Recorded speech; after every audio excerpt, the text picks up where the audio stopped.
The Trump name was already big here in New York when the first of the president's 5 children was born. And through the years, the family real estate business has grown into a global brand, of course. And now the Trumps are the first family of the United States. Ranging in age from 12 to 40 years old, the president's children are center stage inside and outside the White House. And NBC and MSNBC contributor and Vanity Fair senior reporter Emily Jane Fox is out with a new look at the Trump children. It's called Born Trump. Good morning to you. Good morning. And you've been covering the kids, or they're not kids, most of them are adults now, for years. Yes. Was this a difficult subject? Were they cooperative with the book? You know, what's interesting is I've been covering the children on the campaign and now into the White House for about 3 years. And at first, I said to myself, these are people who've been in the public eye for their entire lives. They've been written about since they were born. And so what more was there to learn about them? Everything had already been written, I thought. And once I started the reporting process, I interviewed about 150 people for the book, and there was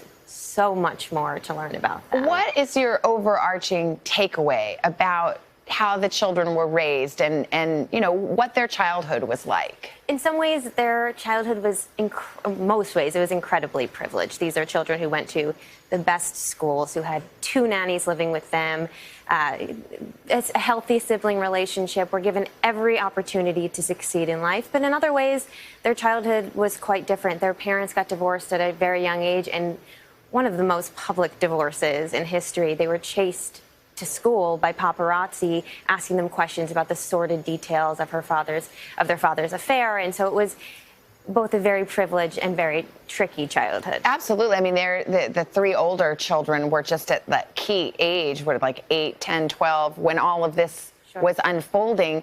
And how did they handle it? I mean, I think you report in the book about Don Jr. having some trouble with his father for a few years, that they had somewhat of a tense relationship. Sure. Don Jr. was 12 when this all played out, and so he was old enough to understand, and the press around this didn't let him forget it, and the children in school also were all talking about it, and so he had a lot of anger at the time. He didn't speak to his father for quite a bit of time, and their relationship took a while to heal.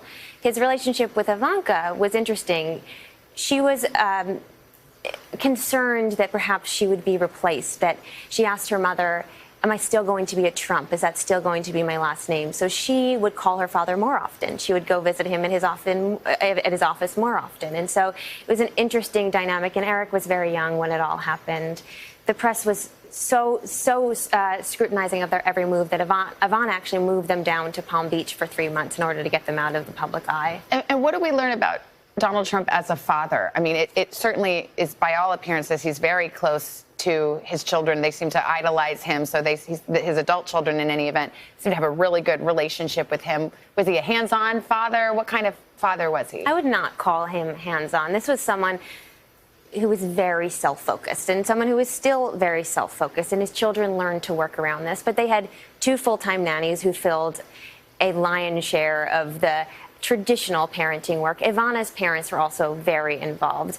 Their parents were out almost every single night. They were working full-time, overtime, and so it wasn't a traditional Donald Trump changing diapers situation. It was very much of he's the father, the patriarch of the family, but not someone who is, hitting balls with their kids in the park. You also talk about, of course, Jared Kushner and Ivanka Trump and their marriage, and I know you've got reporting in there that people who feel like this is the perfect match, that they really belong together. It's fascinating.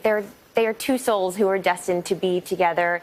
Their professional ambitions certainly align, but their damages from their fathers are very similar, and so I feel like they serve a purpose for each other, to fill a need hole for one another as they climbed professionally, but also tried to build their own family in an image that was very dissimilar to the family that they grew up in. Well, there are 5 children and lots to cover there. Emily Jane Fox, thank you so much. Congratulations on the book. It's called Born Trump. You can find out more about it at today.com/shop. Hello, Today fans. Thanks for checking out our YouTube channel. Subscribe by clicking that button down there, and click on any of the videos over here to watch the latest interviews, show highlights, and digital exclusives.